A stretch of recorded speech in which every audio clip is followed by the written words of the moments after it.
আমি আজকে তোমাদেরকে এখানে করে দেখাবো সিমুইয়ের পায়েস। তার জন্য আমি কড়াইতে ঘি নিয়ে নিলাম। ঘিটা গরম হলে আমি এর মধ্যে দিয়ে দেবো সিমুইগুলো।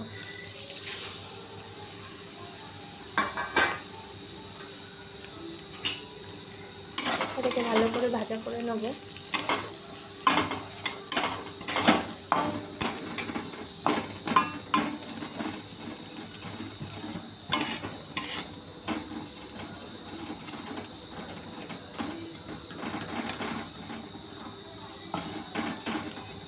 এটাকে আমরা যতক্ষণ ভাজা করে নিচ্ছি, ভালো করে নেড়ে চেড়ে,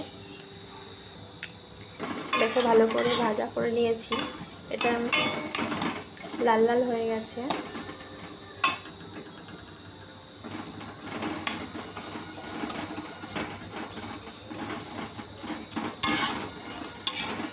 এবার এর মধ্যে আমরা কিছুটা দুধ দিয়ে দেবো।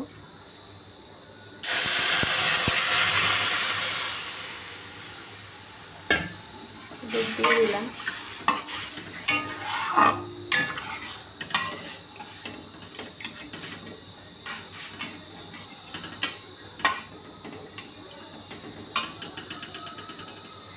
এর মধ্যে দিয়ে দেবো এলাচ, দিয়ে দেবো তেজপাতা।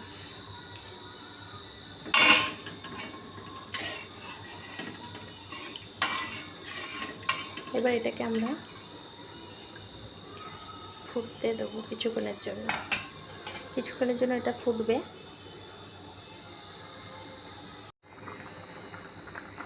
দেখো আমাদের ফুট ধরে গেছে। এটা আমরা ফুটলে পরে সিদ্ধ হয়ে যাবে। তারপরে এর মধ্যে দিয়ে দেবো চিনি।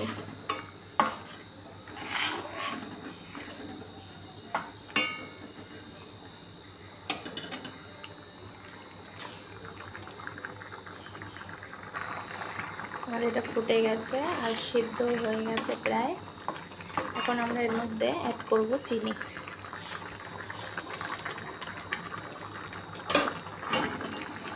চিনি দিয়ে দিলাম। এবার এটা আর একটু ফুটবে, তাহলে আমাদের রেডি হয়ে যাবে সিমুইয়ের পায়েস। তো বন্ধুরা, তোমাদের রেসিপিটা কেমন লাগলো তোমরা আমাকে অবশ্যই কমেন্ট করবে, আর ভালো লাগলে লাইক করবে, শেয়ার করবে বন্ধুদের কাছে। আমাদের রেডি হয়ে গেছে সিমুইয়ের পায়েস।